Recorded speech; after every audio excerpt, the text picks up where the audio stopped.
Hey guys, welcome back to the channel. In tonight's video, we will be working on this 2012 Nissan Rogue.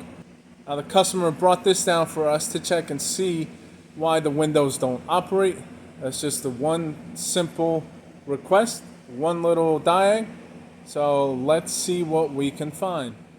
And just to show you, first things first, right off the bat, I did scan the vehicle beforehand. As you can see, 12 Rogue, and there are no relevant codes. We do have one code in the BCM, but nothing to do with anything window related. That's the only code in the entire vehicle. So now I'll go over and show you obviously what it's doing. Nothing too crazy. Let's see. So we'll key it up. And obviously just gonna verify. No window, no drivers. Passenger, nothing there. Left rear, nothing there. So you get the gist. No window operation. Let's take a look and see what the wire diagram shows us. And actually, before we get too crazy with the wire diagram, I simply am going to test, and I tested already, but I will show you. I'll test for power at this window switch. It's just a logical place to start, and I just want to see some sort of power to be present. So I'm gonna just tap into all of these lines and kind of keep you there. So, and I'm tapping into, I was gonna say all the big ones, but I'll hit all the small ones too. So that's 3 of them. This is the 4th. Nothing. Here's the 5th. Okay, that one is like a 5 volt. Let's see what else. So the 5 volt was that purple one right there. Let's hit the big blue one next to that. We'll go here from the back side. In there. And nothing there. Let's continue on. And this is another pretty thick one also. Nothing. Next one. 1.4. Okay. That was a skinny one. Here's the next one. Nothing. Next one. Nothing. And I think I've got that small red, that blue, and the gray left. So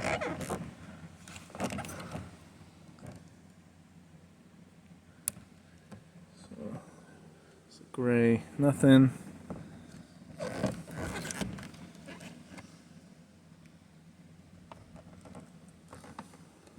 The other blue, light blue, nothing, and the small red, 5 volt. Okay, so none of these have 12 volt, and I'll check here, but I think this has to do with the locks.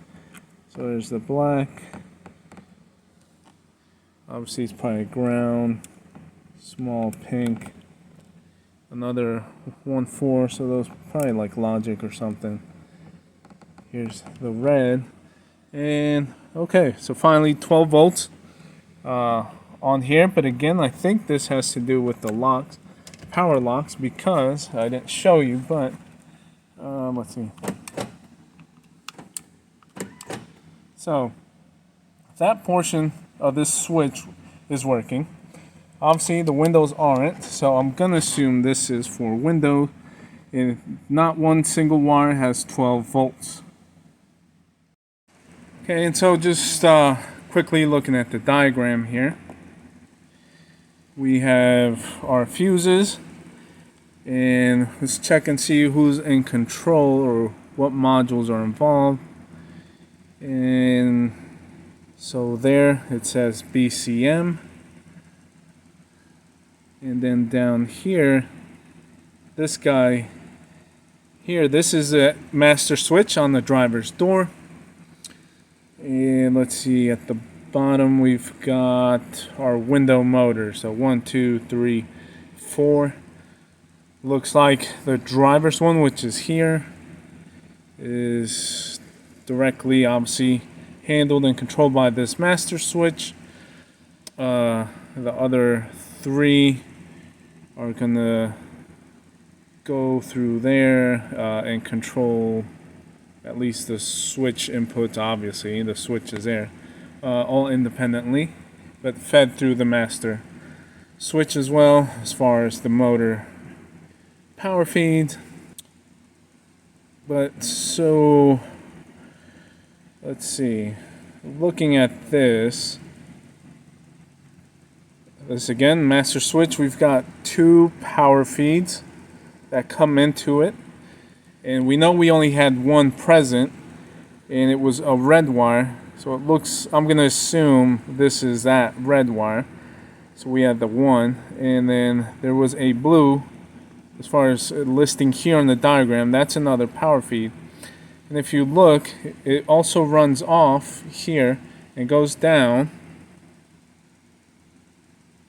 to the 1, 2, 3, the other switches. So that is a power feed for the other switches, and also a power feed for the main switch, which we know we didn't have there. So just out of curiosity, since these get fed power independently, I'm gonna go and check, see if the window goes down on its own by pressing the passenger switch, and then if not, I want to check and see if we have power there. Now I quickly just wanted to touch base. You would maybe ask or say, why aren't you checking the fuses, doing basic checks? Because looks like we've got 10 amp, 10 amp, and a 50 amp.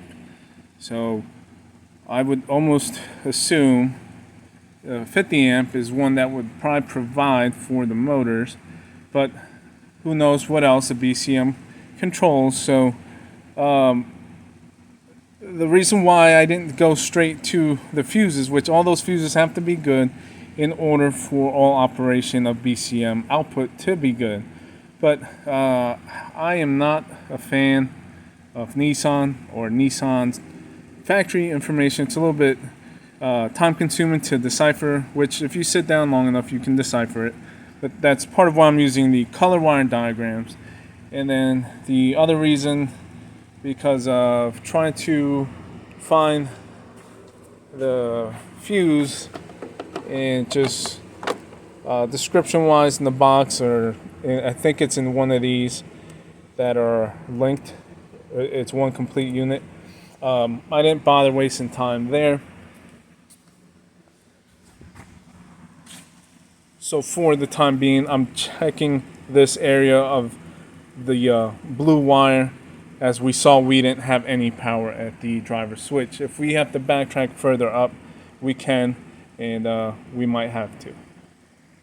Okay, so I got the key on again. I've got window switch, and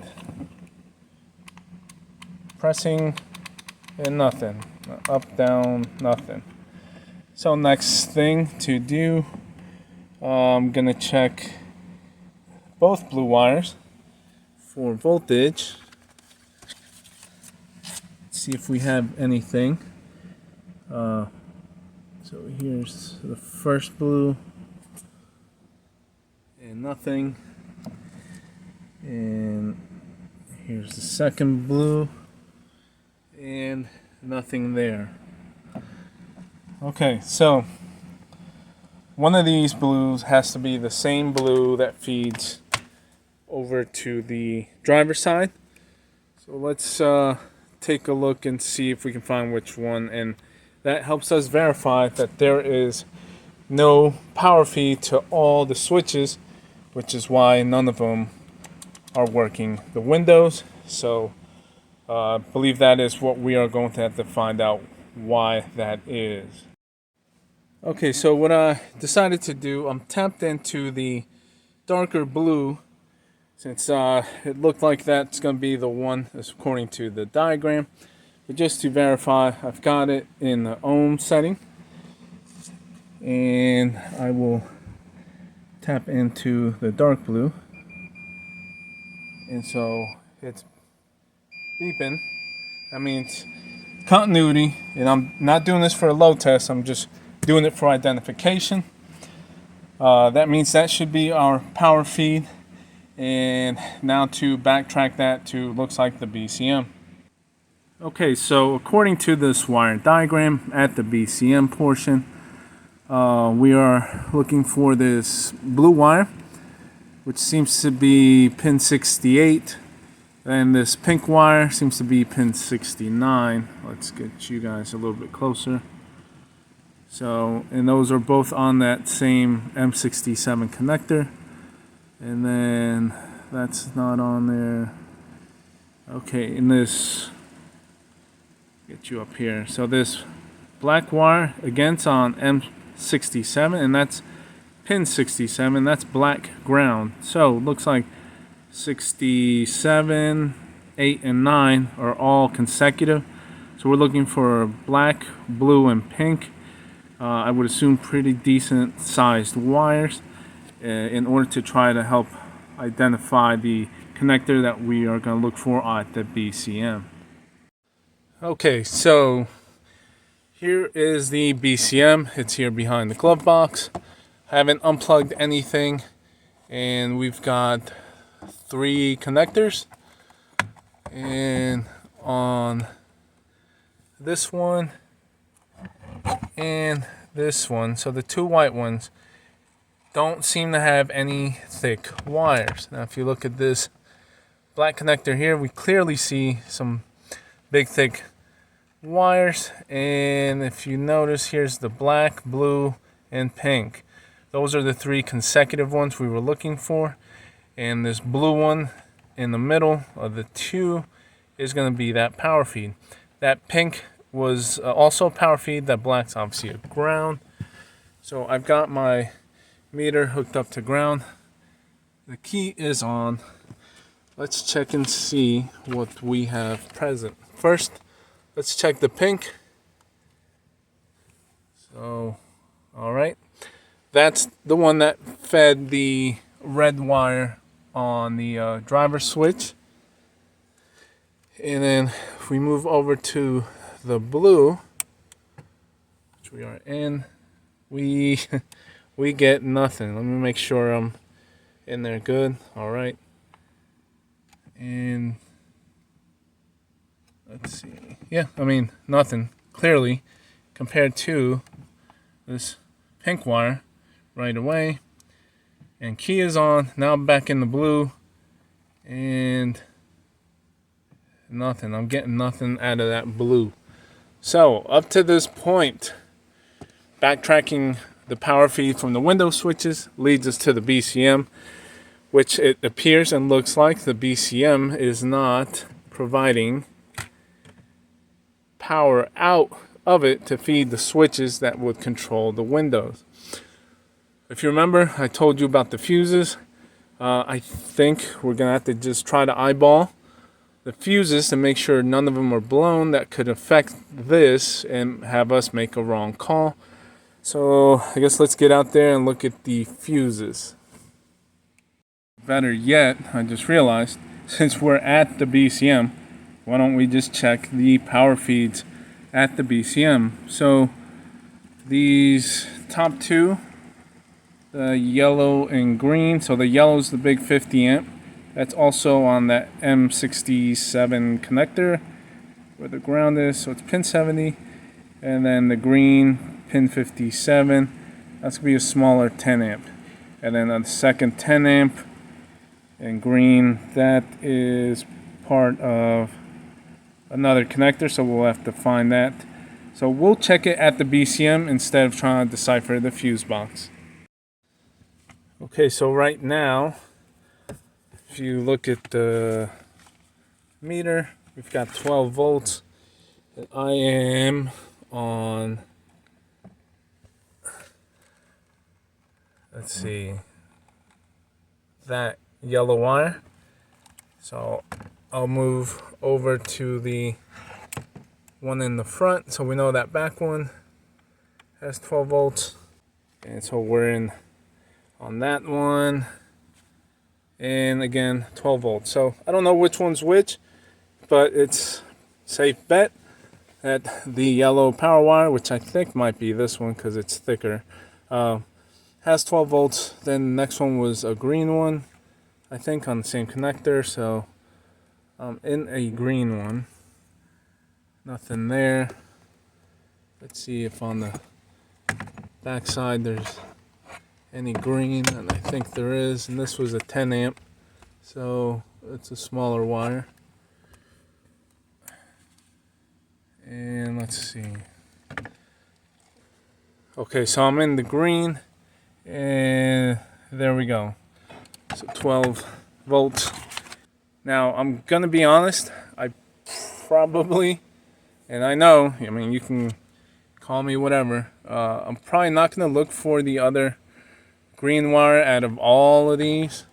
It's listed as ignition, and it's a small gauge, 10 amp, and being that I can communicate with it and everything else operates other than the window, I'm gonna pretty much assume and call it a good bet that that power feed is good, because I'm not gonna go through all these, especially if I can communicate with it. It's probably a power up for logic. Again, we communicate with it, everything else works.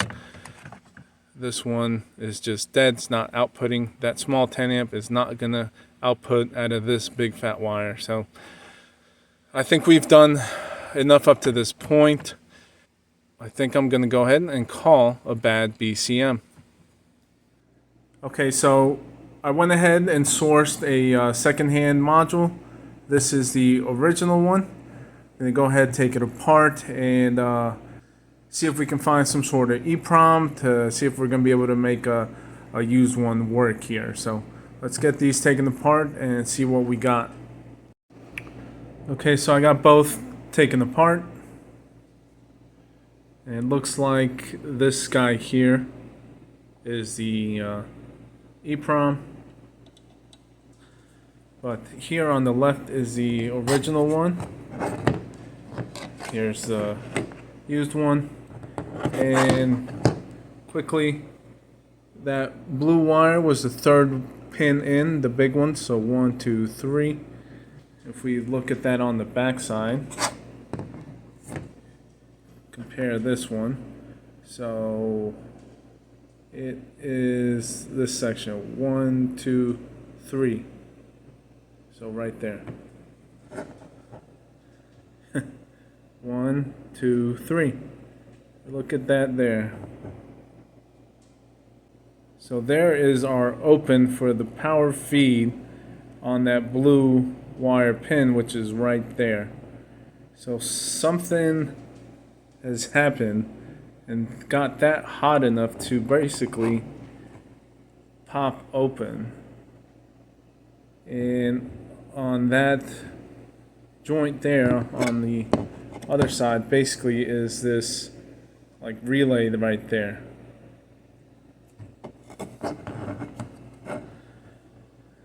Now, I don't think there's supposed to be the metallic foil like this present. I think it just got hot enough to where it turned color, because here clearly we don't have any of that metallic foil exposed.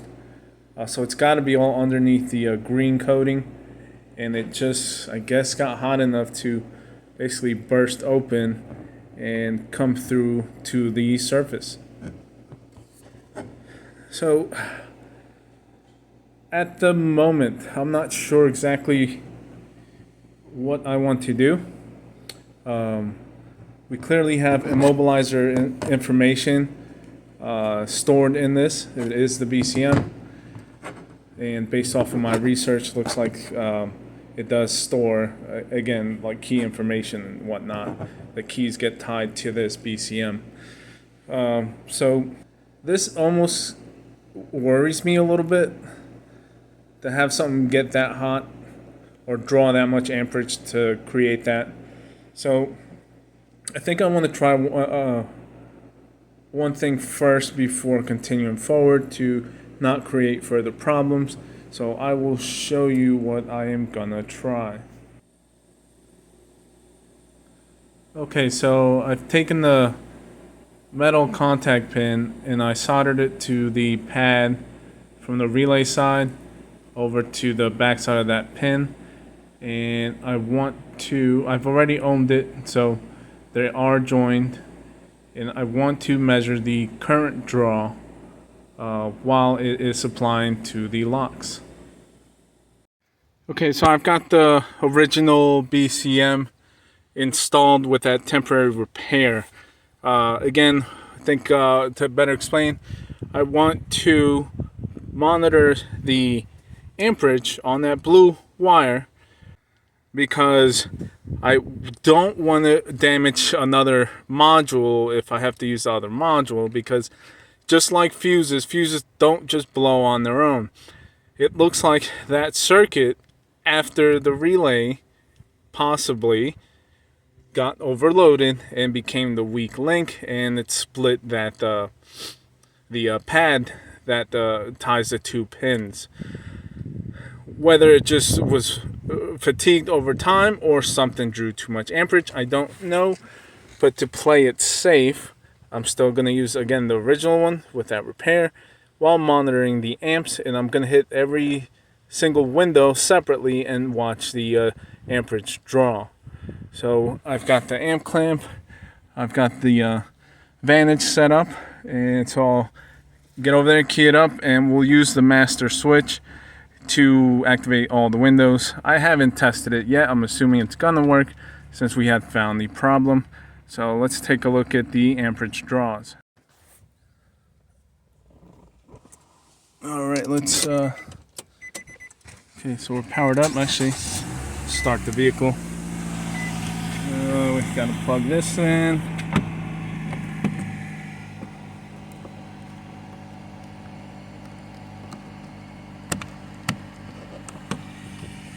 Okay, so I'm gonna hit the driver's window and get you focused first.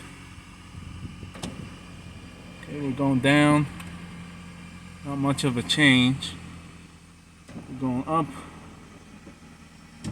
Not much of a change there. Passenger. Ooh, okay.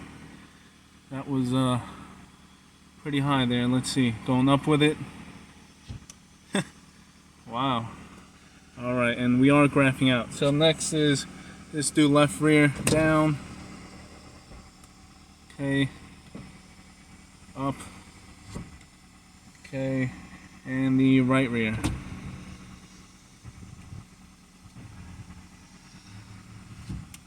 Okay. Okay, so looks like the driver's side is just very small amount. So let me review this and we'll get back on here. Okay, so forgive the glare, but these all look the same. All the let's see, the window patterns. So this first spike is when I hit it to go open the window, so high amperage starts the motor. This ride along amperage is when it's traveling down. That's its end stop at the bottom. Next is the initial high amperage when starting it to raise up, and then this again, travel area of amperage is when it's going upwards. That's when it tops out at the very top. And so you can see those peaks are pretty much the same. The amperage draw when lifting on all the windows was just a little bit higher than the ones where they traveled down, was a little bit lower. But just to get some measurements, let's see. So they're all about the same. So there for cursor 2, about 11 amps.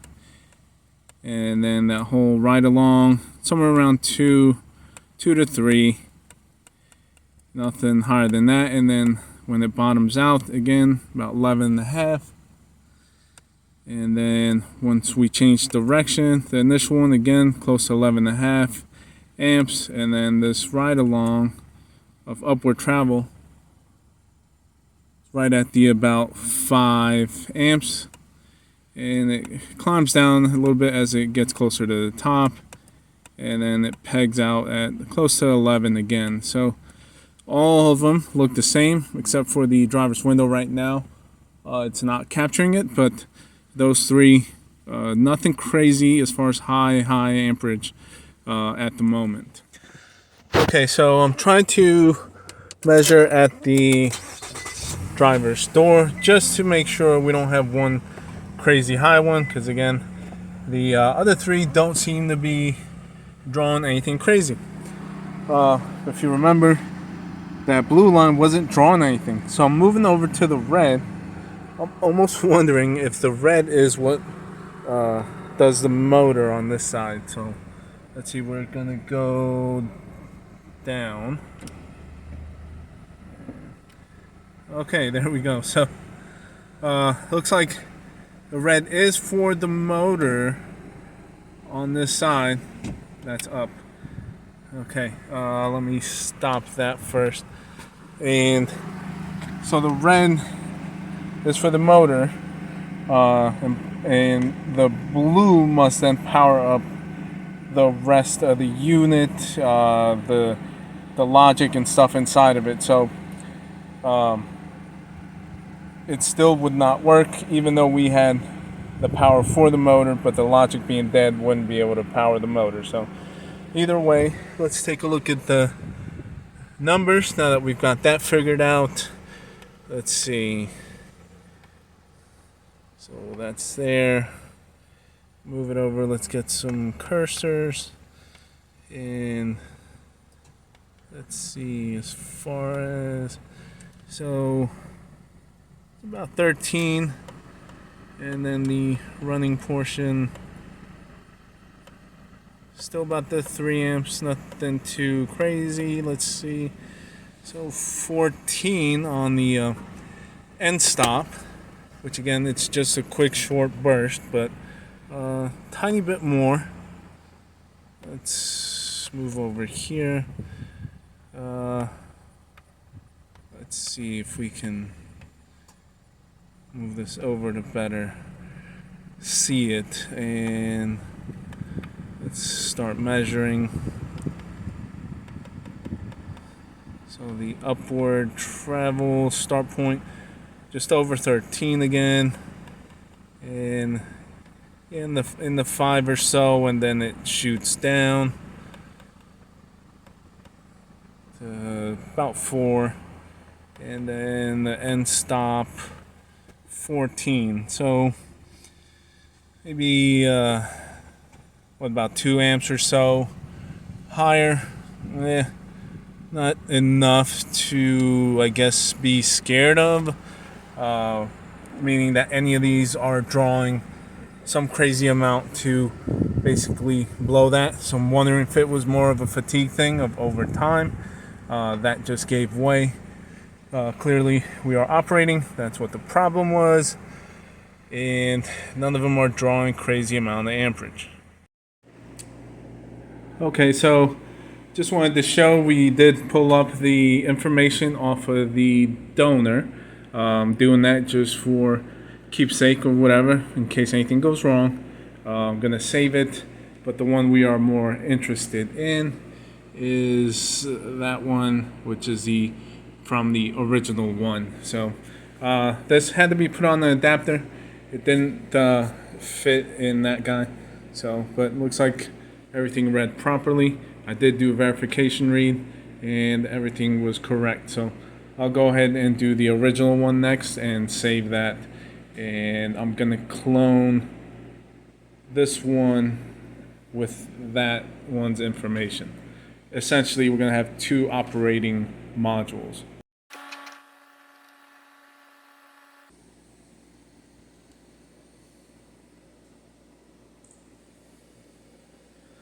I'm gonna read this one first and make sure we've got a good connection.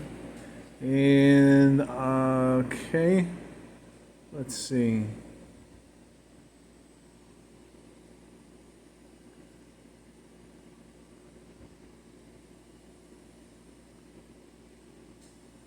Let's try that again.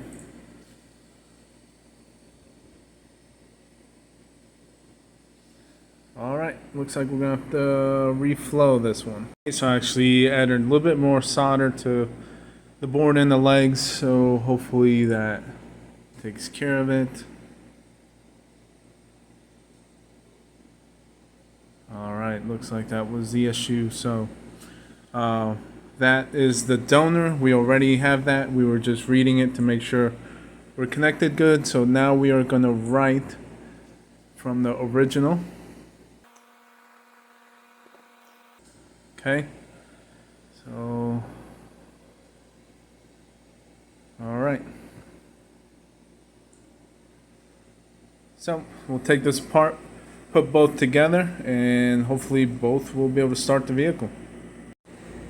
Okay, so we've got both EPROMs installed back in. This one I marked yellow, so this is the donor with the original files now, and this one is back to how it was, all original obviously, but with the repair. So let's go out there and see what happens. Okay, so that's the original one. We've got that installed. Let's see, I mean, it shouldn't make any difference. So let's see. Alright, that's the bigger thing, that it starts. No issues, nothing crazy. Let's check the window. Alright, window still works. And let's turn it off. Wait a few seconds, then we will go ahead and swap this one in. We'll get to find out if the mobilizer info is truly in that EPROM. And part of also why I'm doing this is to see if this is a doable thing where you don't have to do extra key work or get extra key to relearn it to a different BCM, so on and so forth. So trying to see if this is a viable option. So let me put you guys down for the moment.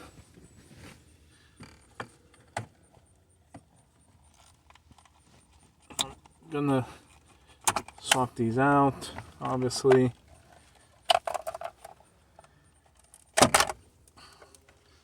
Alright, that one's off. Now putting on the one we cloned. Let's see what happens.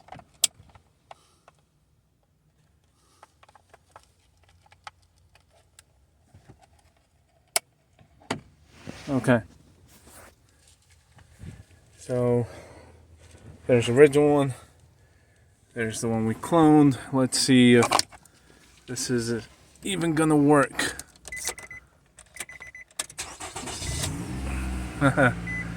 Sweet. Alright, starts, runs drive. Let's see, window. Perfect.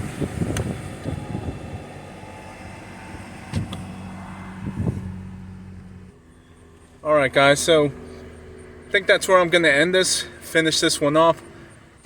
Clearly we saw and found what the problem was right here. Burnt up trace in the board. I'll go ahead and put this together.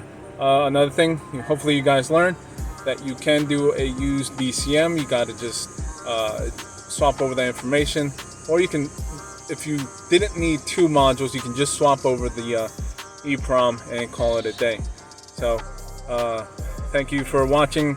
Hope you enjoyed it and learned something, and that's all for this one.